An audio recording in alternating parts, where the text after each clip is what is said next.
नमस्कार, स्वागत है आपका। मैं हूं आपके साथ प्रियंका और आप देख रहे हैं हमारा खास कार्यक्रम सूबा बोलेगा। सूबा बोलेगा में आज बात करेंगे बेरोजगारी पर लाठी।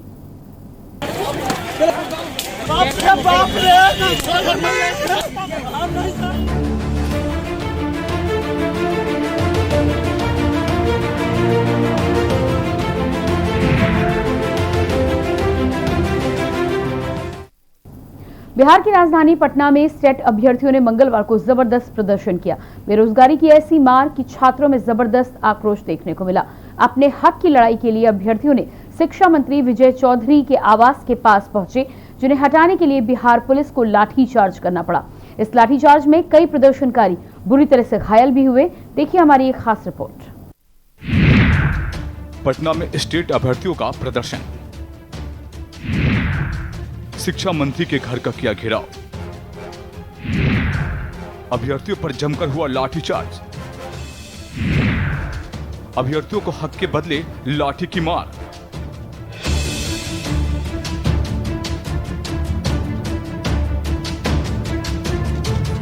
बिहार की राजधानी पटना में स्टेट अभ्यर्थियों ने मंगलवार को जबरदस्त प्रदर्शन किया।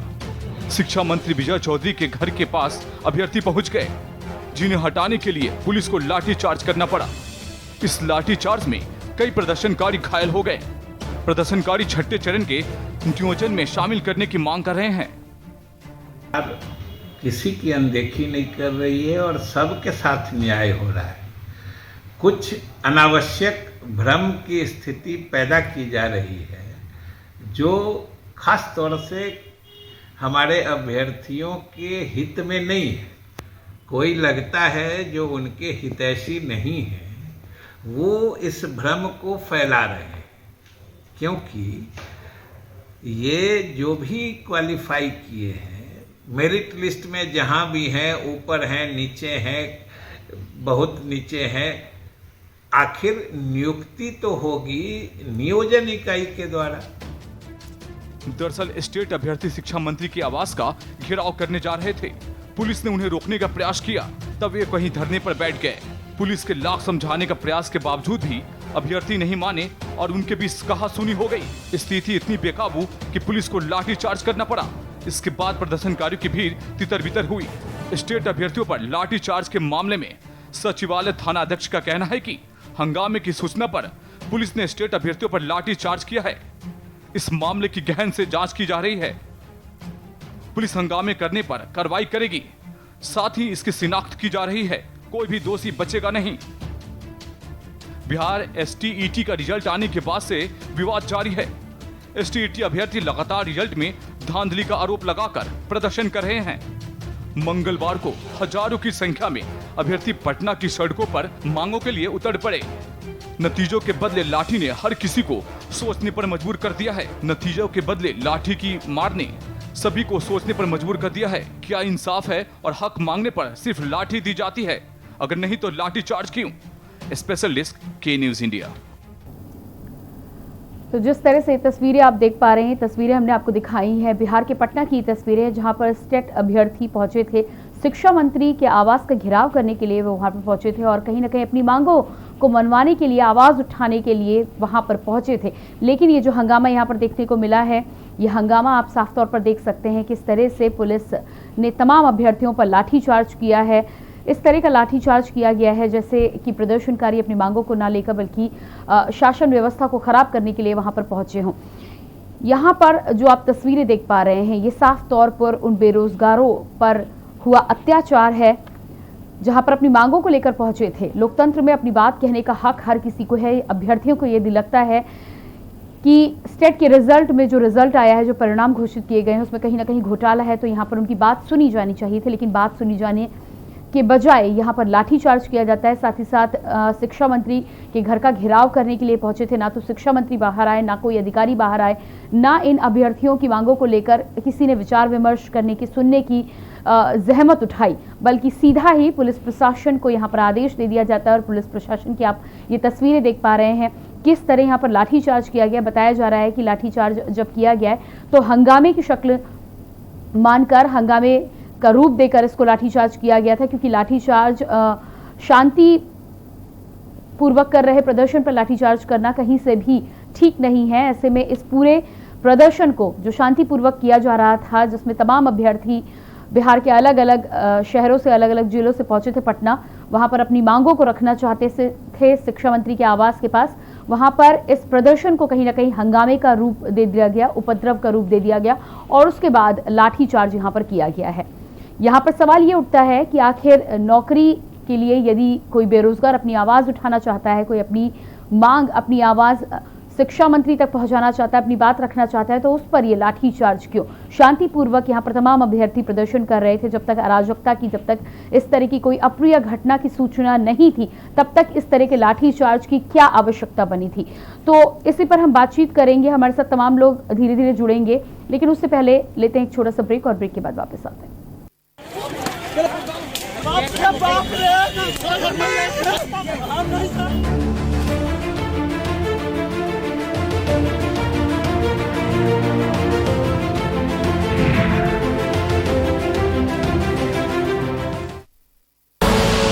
आप देख रहे हैं के न्यूज, खबरों का सारथी।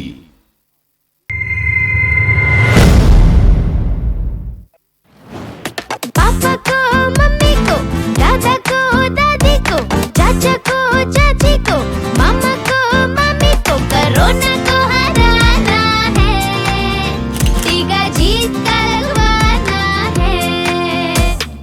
सबसे वाले अंकल को, टैक्सी वाले भैया को, हर गांव और शहर को, प्रदेश के सारे लोगों को कोरोना को हराना है, टीका जीत का लगवाना है।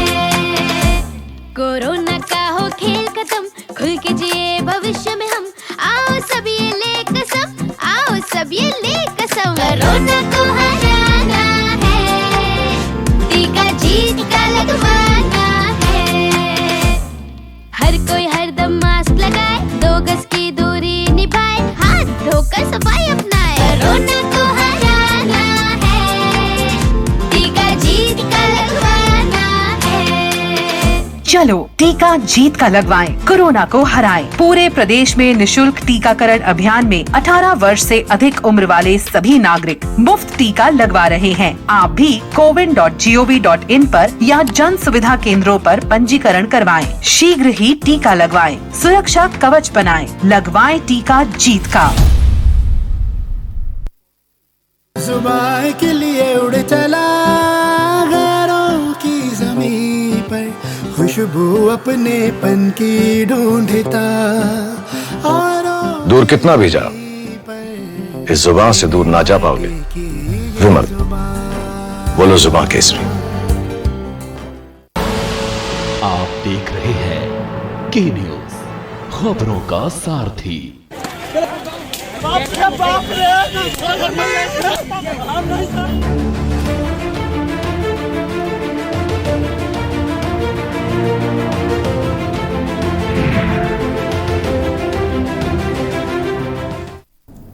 ब्रेक के बाद एक बार फिर आप सभी दर्शकों का बहुत बहुत स्वागत है कार्यक्रम सूबा बोलेगा में। सूबा बोलेगा में आज हम बात कर रहे हैं बेरोजगारी पर लाठी। जिस तरह से बिहार के पटना में ये तस्वीरें हमने आपको दिखाई हैं, स्टेट के अभ्यर्थी पहुंचे थे शिक्षा मंत्री के आवास का घेराव करने के लिए पहुंचे थे, अपनी मांगों को लेकर पहुंचे थे कहीं ना कहीं। लेकिन जिस तरह की ये तस्वीरें हम आपको लगातार दिखा रहे हैं, आप अपने टेलीविजन स्क्रीन पर देख पा रहे हैं, कहीं ना कहीं इन तमाम अभ्यर्थियों को, प्रदर्शनकारियों का नाम दिया गया, लाठीचार्ज उन पर किया गया। और जिस तरह से ये लाठीचार्ज किया गया है, लोकतंत्र में कहीं ना कहीं अपनी आवाज उठाने को लेकर लोकतंत्र की हत्या के तौर पर यह सामने आ सकता है। आप देख सकते हैं कि किस तरह से धांधली का आरोप होने के बावजूद भी अभ्यर्थियों को अपनी आवाज तक उठाने का मौका नहीं दिया जा रहा। और साथ ही साथ जो लोग हिम्मत करके यहाँ पटना पहुंचे हैं, शिक्षा मंत्री की आवाज तक अपनी मांगों को पहुंचाना चाहते थे, अपनी आवाज उठाना चाहते थे, कहीं ना कहीं उस आवाज को भी लाठी डंडों के द्वारा दबाने का यहाँ पर प्रयास किया गया। हमारे साथ सौरभ पांडे, अभ्यर्थी पुलिस भर्ती, जुड़ चुके हैं। इनसे ही जानेंगे कि क्या घटना हुई है, क्यों इस तरह का लाठीचार्ज किया गया है। जी सौरभ, सबसे पहले तो आपका बहुत बहुत स्वागत है कार्यक्रम में। और उसके बाद मेरा पहला सवाल यहाँ पर यही है कि जिस तरह की तस्वीरें हम साफ तौर पर सामने देख पा रहे हैं, ये तस्वीरें लोकतंत्र में कहीं ना कहीं दबंगई की तस्वीरें लगती है, कहीं ना कहीं आवाज को दबाने की ये तस्वीर दिखाई दे रही है। क्या पूरा मामला है, क्यों इस तरह का प्रदर्शन बिहार में देखने को मिला है? जी मैडम, सबसे पहले तो मैं आपके news channel K9 news channel को और आपको बहुत बहुत धन्यवाद देना चाहता हूँ कि आपके इस प्लेटफॉर्म पर हमें अपनी बात और आवाज उठाने का मौका मिला। माफ करिएगा मैडम, आपसे शायद कुछ टेक्निकल फॉल्ट हुई जिसकी वजह से ऐसा कुछ हुआ। हम दरोगा अभ्यर्थी यूपीएसआई 2016 उत्तर प्रदेश उप निरीक्षक उत्तर प्रदेश उप निरीक्षक दरोगा भर्ती 2016 के अभ्यर्थी हैं। आपने शायद टेक्निकल फॉल्ट की वजह से हमारी वीडियोस नहीं दिखा पाए। चलिए, मैं कोई बात नहीं, मैं अपनी बातों को वन बाय वन रखता हूँ। मैडम, हमारी नोटिफिकेशन जो आई वो 17 जून 2016 को आई और उसके बाद जो हमने अप्लाई ऑनलाइन किया वो 30 जून 2016 से 29 जुलाई 2016 को की। आफ्टर दैट मैम, हमारा जो एग्जाम हेल्ड हुआ 17 जुलाई 2017 से वो 31 जुलाई 2017 को, जिसमें कुछ न्यूज पेपर जो था वो लीक होने की वजह से हमारा जो एग्जाम था वो कैंसिल हो गया।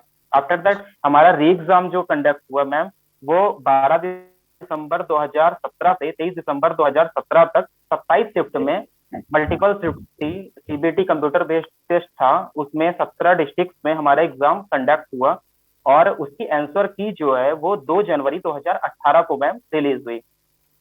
जिसके बाद हमारा, जैसा कि आपको पता होगा, उत्तर प्रदेश पुलिस में रनिंग क्या बोलते हैं कि रिटन एग्जाम के बाद रनिंग फिजिकल टेस्ट और फिजिकल स्टैंडर्ड टेस्ट होता है। उसके लिए हमारा जो रिजल्ट जारी हुआ वो 30 मई 2018 को जारी हुआ मैम।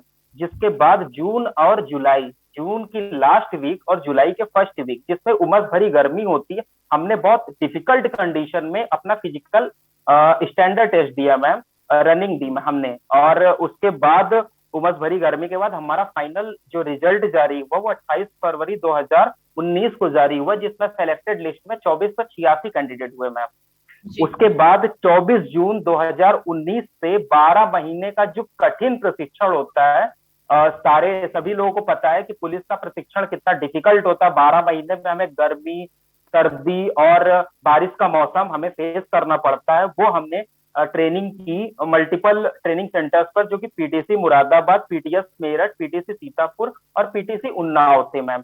उसके बाद मैम हुआ क्या कि डिवीजन बेंच इलाहाबाद और डिवीजन बेंच लखनऊ ने 11 सितंबर 2019 और 18 अक्टूबर 2019 को रिजल्ट में कुछ अल्ट्रेशन करते हुए भर्ती board, Uttar Pradesh police promotion board को डायरेक्शन दिया कि रिजल्ट में कुछ अल्ट्रेशन कीजिए, जिसके अगेंस्ट में भर्ती बोर्ड या स्टेट गवर्नमेंट सुप्रीम कोर्ट में हम डिवीजन बेंच के जजमेंट के अगेंस्ट में एसएलपी फाइल की। उस एसएलपी के 8 महीने पेंडिंग, नवंबर 2019 में मैम एसएलपी फाइल हो गई थी। उसके बाद 8 महीने बाद फाइनल कोई जजमेंट नहीं आया और हमारी ट्रेनिंग कंप्लीट हो गई, रिटन एग्जाम हुआ, सारी चीजें हो गई, हमने फिजिकल टेस्ट भी दे लिया। उसके बाद भी मैम हमारा न जजमेंट आया, ना हमारी पास आउट नहीं हो सकती थी। 12 महीने के कठिन प्रशिक्षण के बाद मैम हम 28 जून 2020 को अपने गृह जनपद के लिए हमारी वापसी हुई। वो समय इतना कष्टदायी था मैम कि हम आपसे बयान नहीं कर सकते। हमारे साथ में महिला प्रशिक्षु भी थी, हमारे साथ में पुरुष प्रशिक्षु तो थे ही। हम एक दूसरे से गले लिपट के रोए, क्या कर सकते थे। ट्रेनिंग सेंटर पर मैम मैं बता दूं, एक पॉइंट मेरा छूट गया। ट्रेनिंग सेंटर पर हमें उत्तर प्रदेश दरोगाओं को ट्रेनिंग सेंटर पर केवल 3500 रुपए मिलते हैं मैम, 3500 रुपए एक महीने का, जिसका रहने का खर्च वो करीब मैम 15,000 रुपए होता है। तो जो 11,500 होता है मैम, वो हम दरोगा अभ्यर्थी अपने ऊपर फेस करते हैं, मतलब अपने घर के पैसों से करते हैं। 12 महीने तक हम ऐसा करने के बाद मैम हमारी घर वापसी हो जाती है।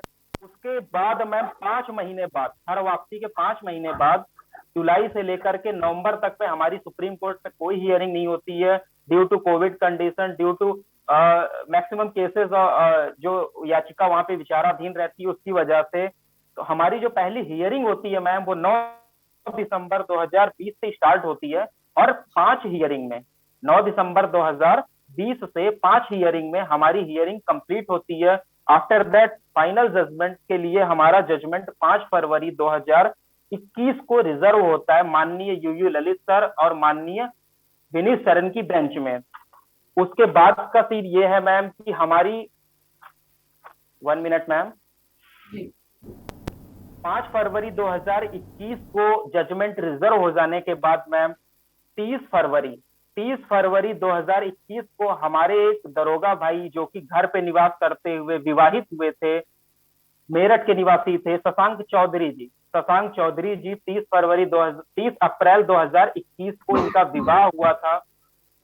विवाह उपरांत इनको कोविड हो गया था, कोविड बीमारी से ग्रसित हो गए थे और 23 दिन बाद उसके 23 मई 2021 को हमारे शशांक चौधरी दरोगा भाई का देहावसान हो गया मैम। हम उनके लिए कुछ नहीं कर पाए और उनको कुछ मिला भी नहीं, ना वो उनको सेवा नियमावली का फायदा मिला, ना मृतक आश्रित का मिला। उसी के क्रम में मैम आगे बढ़ूंगा मैं।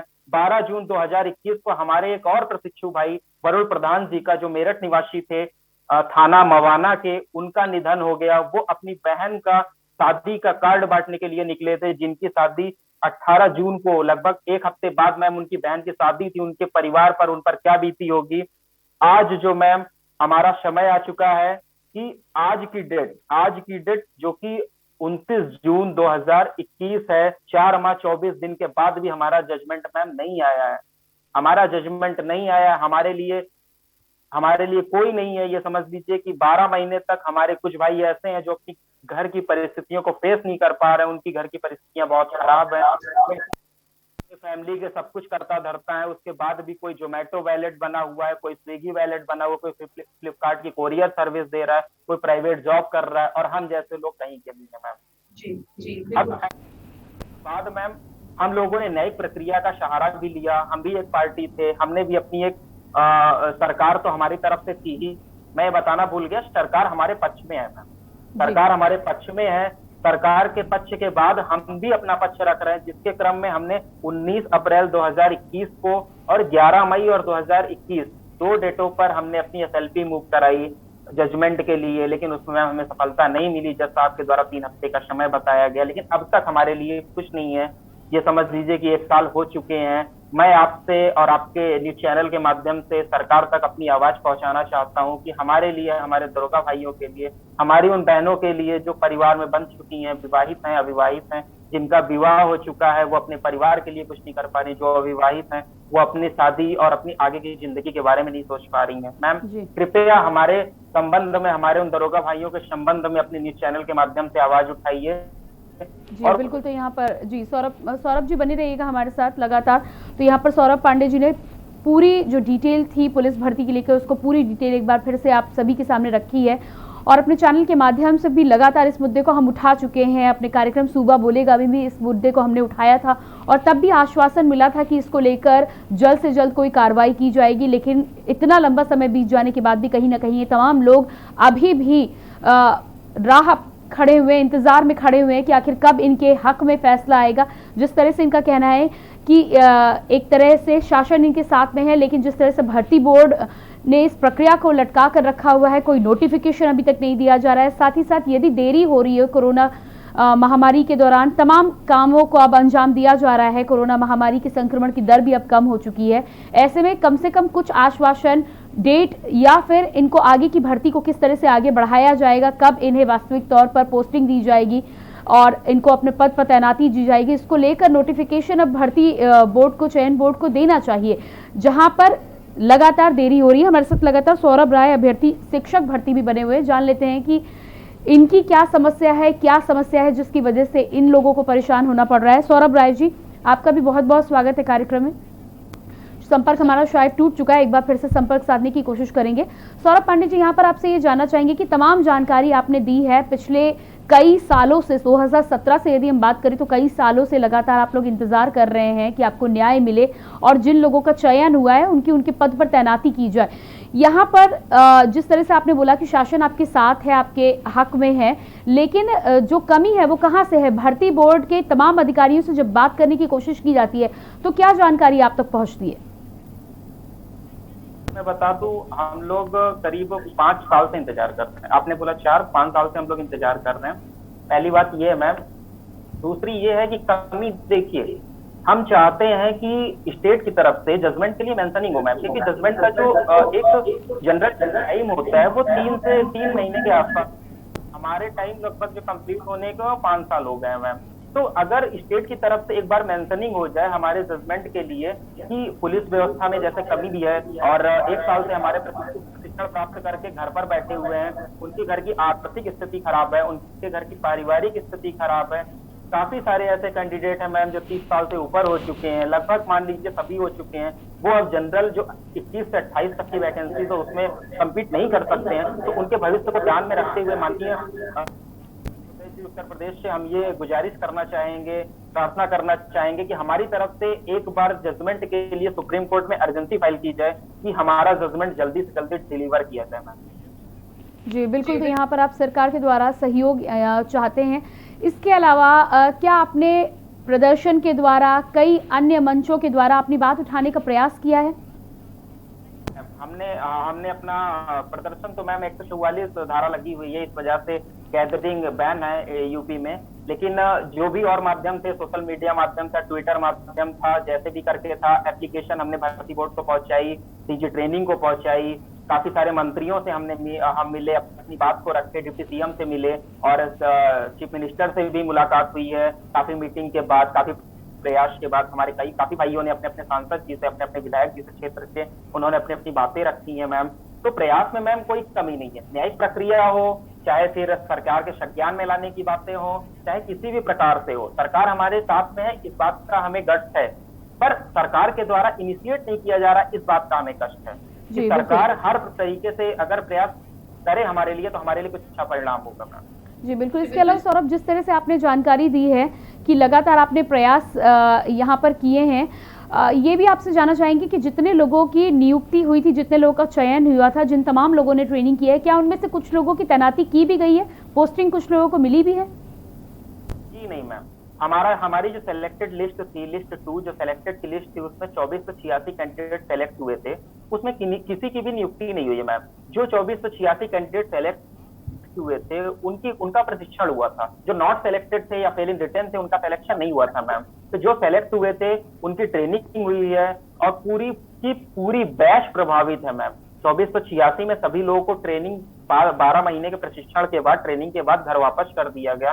घर वापस करने के बाद ट्रेनिंग शुदा जितने भी लोग थे उनकी में से किसी की नियुक्ति नहीं, पूरी बैच प्रभावित है। सौरभ जी, यहाँ पर आपसे ये भी जानना चाहेंगे, सामान्यतः जब लोगों को ट्रेनिंग के लिए बुलाया जाता है तो ट्रेनिंग के बाद सीधे पोस्टिंग दी जाती है, उन्हें वापस घर नहीं भेजा जाता, क्या नियम रहता है, इस बारे में जानकारी दें। जी, जो हमारा सर्विस रूल कहता है मैम, देखिए अभी से पहले का 2015 से पहले का जो सर्विस रूल था, वो ज्वाइनिंग जो होती थी मैम, वो ज्वाइनिंग जो होती थी वो ट्रेनिंग के बाद रखी जाती थी, पोस्टिंग जो होती थी वो ट्रेनिंग के बाद रखी जाती थी। पर अभी जो हमारा सर्विस रूल कहता है, हमारा सर्विस रूल यही कहता है कि हमारी जो पोस्टिंग होती है वही हमारी ज्वाइनिंग होती है। दैट्स मीन हम जब ट्रेनिंग सेंटर पर हमारी जिस दिन एंट्री होती है नेम की, उसी दिन को हमारी नियुक्ति का दिन माना जाता है। लेकिन जो हाई कोर्ट ने डायरेक्शन दे दिया था अल्ट्रेशन का, उस वजह से जो भी हिला हवाली हुई हो मैम, वो होती है जनरली ऐसे बैचेज जो प्रभावित नहीं रहते हैं किसी न्यायिक मैटर या फिर मृतक आश्रित हमारे यहाँ होती है पुलिस व्यवस्था में, उनकी जनरली 12 महीने के प्रशिक्षण के बाद उनकी नियुक्ति हो जाती है मैम। जी, आपसे ये भी जानना चाहेंगे कि हाईकोर्ट ने जब इस मामले में ऑल्ट्रेशन के लिए आदेश दिया था तो वो किसी बिना पर दिया होगा, उसके पीछे का कारण क्या था? क्योंकि साधारण तौर पर नियुक्ति हुई, आप लोग की ट्रेनिंग हो रही थी, ट्रेनिंग कंप्लीट होते ही जिस तरह से पूरा प्रोसेस चल रहा था उस हिसाब से आप सबकी पोस्टिंग हो जानी चाहिए थी, तो वो क्या वजह थी जिसकी वजह से हाईकोर्ट को बीच में आना पड़ा और ऑल्ट्रेशन के लिए आदेश देना पड़ा?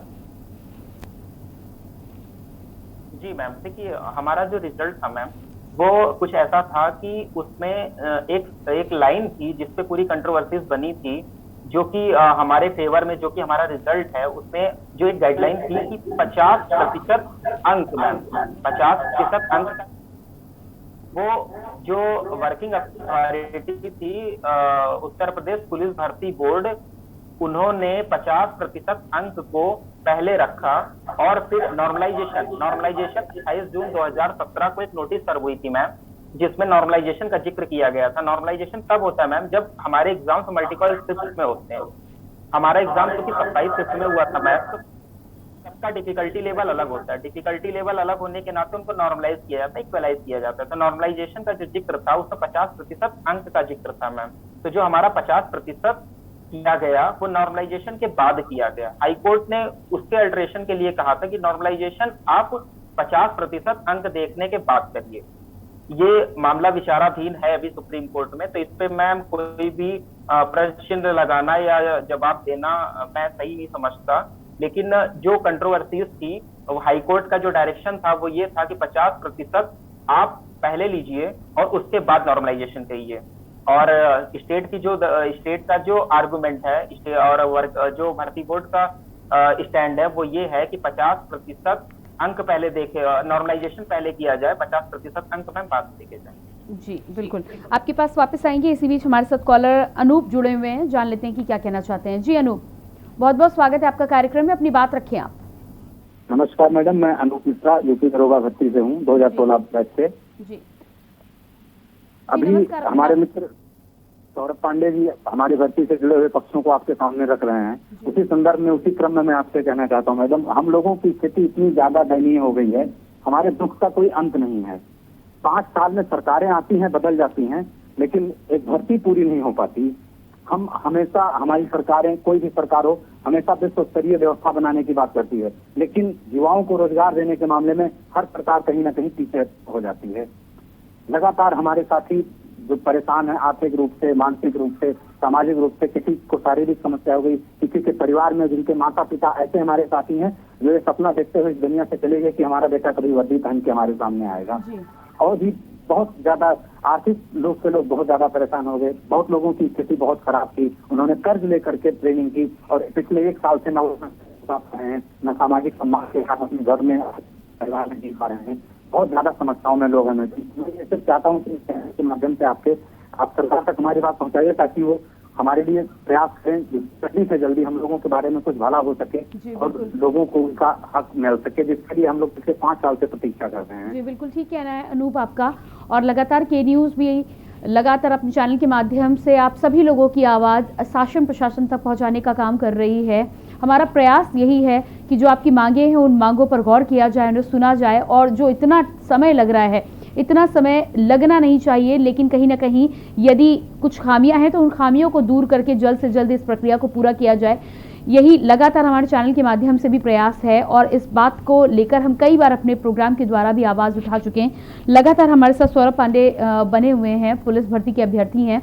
सौरभ, एक बार फिर से आपके पास वापस आएंगे। अनूप का जिस तरह से यहाँ पर कहना था, साफ तौर पर यही है कि तमाम लोग, चाहे सरकारें बदल जाएं, 5 साल लग जाते हैं, सरकार चाहे कोई भी हो, आज तक जब भी चुनाव की बात आती है तो तमाम मुद्दे होते हैं, वो मुद्दे हावी होते नजर आते हैं। जबकि मुख्य तौर पर इन 2 सालों में, कोरोना काल के दौरान, हमने ये देखा है कि बेरोजगारी से लेकर स्वास्थ्य सुविधाएं, एजुकेशन, शिक्षा, ये मुख्य मुद्दे होने चाहिए, और इनका जब तक इन पर जब तक ध्यान नहीं दिया जाएगा, तब तक ना तो प्रदेश, ना देश और ना जो भी विभाग हैं उनका आप उत्थान नहीं देख सकते हैं इन तमाम चीज़ों के बिना।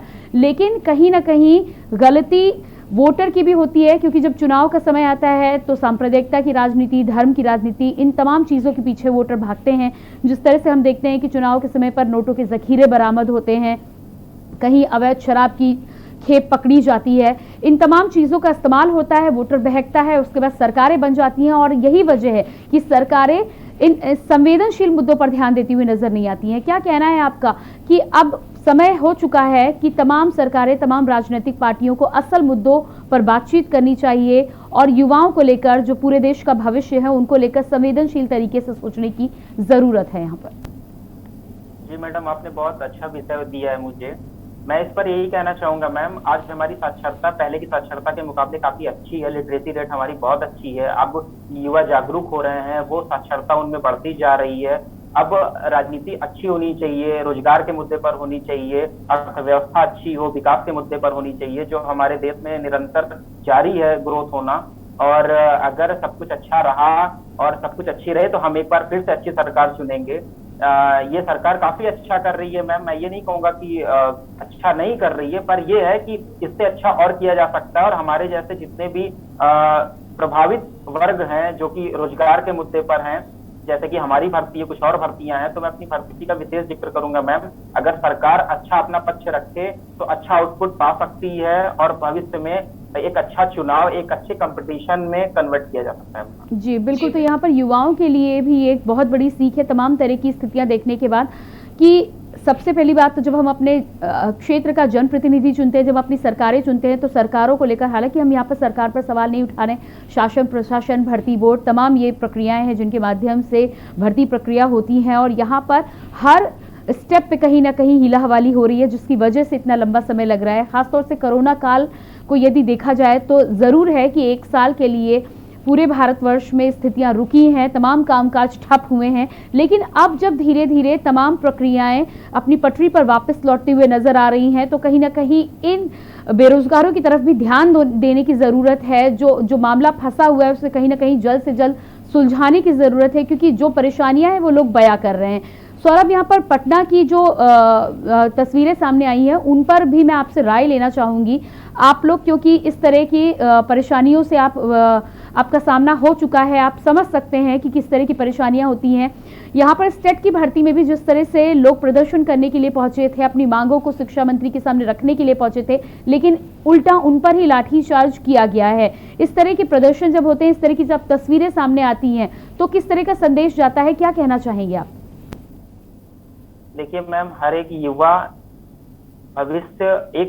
युवा वही भविष्य का निर्धारक होता है किसी देश के, किसी राज्य के। तो मैं यही कहना चाहूंगा, इस प्रकार की अव्यवस्थाएं जो हो रही हैं उन पर सरकार को विचार करना चाहिए और हमारी जो युवा हैं, जो बेरोजगार हैं, उनको अपनी मांगों को रखने का हक है मैम।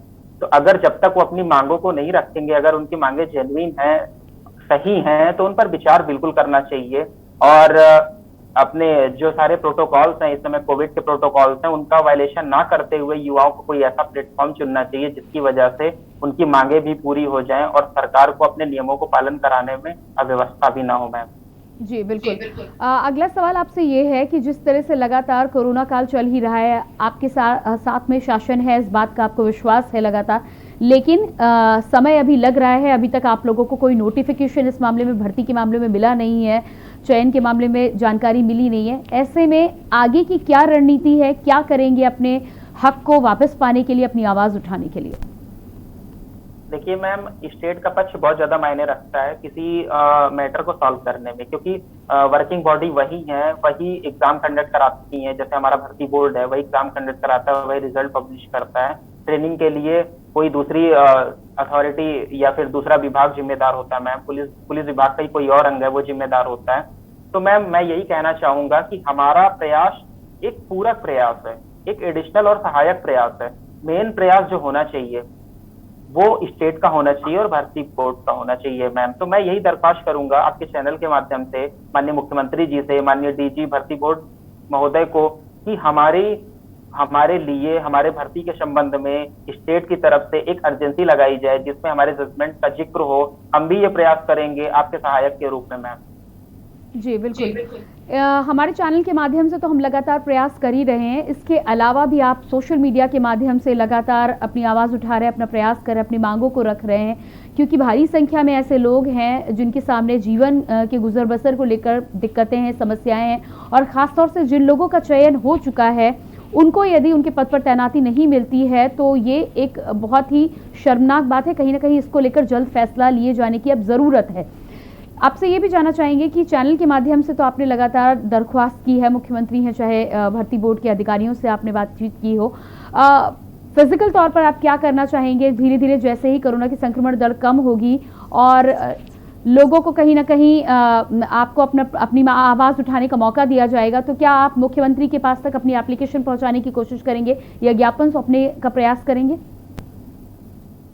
मैडम, एप्लीकेशन की बात है तो मैंने पहले किया है कि हमारे भर्ती के संबंध में एप्लीकेशन हमने माननीय मुख्यमंत्री महोदय को, माननीय विधि मंत्री महोदय को सब तक एप्लीकेशन हमने पहुंचा दी है। उनकी तरफ से संस्तुति भी दी गई है और सहमति भी दी गई है कि आपके संबंध में आपकी भर्ती हमारे संज्ञान में है। माननीय मुख्यमंत्री महोदय और माननीय उप मुख्यमंत्री महोदय जी ने ये बातें कही हैं मैम। तो मैं मैम वही उनसे आपके चैनल के माध्यम से और एप्लीकेशन के माध्यम से तो हम कह ही चुके हैं कि उनसे जो प्रयास वो करना चाह रहे हैं वो त्वरित हो और सार्थक हो, यही हम दरख्वास्त करेंगे मैम। हमारे अटेम्प्ट की बात है मैम कि हम और क्या प्रयास करेंगे, तो हम न्यायिक प्रयास में भी लगे हुए हैं मैम, लेकिन हम चाहते हैं कि हमारा साथ अग्रणी के रूप में एडवांस कंडीशन में स्टेट गवर्नमेंट और भर्ती बोर्ड दे मैम। जी बिल्कुल। हमारे साथ सौरभ राय भी जुड़े हुए हैं, अभ्यर्थी शिक्षक भर्ती हैं। आपका सबसे पहले तो बहुत बहुत स्वागत है सौरभ, और उसकी बात आपसे चाहेंगे कि आप अपनी बात रखें। जिस तरह का ये प्रदर्शन यहाँ पर देखने को मिला है, इसको क्या कहना है? दूसरी बात, आपकी समस्या क्या है, क्या आपकी मांगे हैं? नमस्कार, मेरा नाम सौरभ राय है। 69,000 शिक्षक भर्ती में मेरा चयन हुआ था। मैं मेरिटोरियस कैंडिडेट हूँ जी। एक्चुअली क्या है कि जब ये सिलेक्शन भर्ती स्टार्ट हुआ था तो असिस्टेंट टीचर रिक्रूटमेंट एग्जाम का जी, आप बात पूरी करें सौरभ। सौरभ से शायद हमारा संपर्क नहीं हो पा रहा है। सौरभ पांडे, आपका हमसे जुड़ने के लिए बहुत बहुत शुक्रिया। साथ ही साथ सौरभ राय, आपका भी बहुत बहुत शुक्रिया। और लगातार इस कार्यक्रम के माध्यम से यहाँ पर हमने आपको तस्वीरें दिखाई हैं। एक तरफ पुलिस भर्ती के अभ्यर्थी की तस्वीर है, दूसरी तरफ शिक्षक भर्ती। ये तमाम अभ्यर्थी अपनी मांगों के लिए लगातार सड़कों पर प्रदर्शन करते हुए नजर आ रहे हैं, लेकिन शासन और प्रशासन दोनों ही इस ओर कहीं ना कहीं हीला हवाली की दृष्टि से काम करते हुए नजर आ रही हैं। समय ये है कि जिस तरह से भारतवर्ष लगातार आगे बढ़ रहा है, बेरोजगारों का यदि चयन होता है, उनका जो हक है उन्हें वापस मिलना चाहिए। और जब बेरोजगारों को उनका हक मिलेगा, जब बेरोजगारी पर ध्यान दिया जाएगा, रोजगार पर ध्यान दिया जाएगा, तब कहीं जाकर प्रदेश के साथ ही साथ देश भी आगे बढ़ सकता है। फिलहाल हमारे इस विशेष कार्यक्रम में इतना ही। बाकी खबरों के आप लगातार बने रहिए के न्यूज़ इंडिया के साथ। मुझे दीजिए इजाजत, नमस्कार।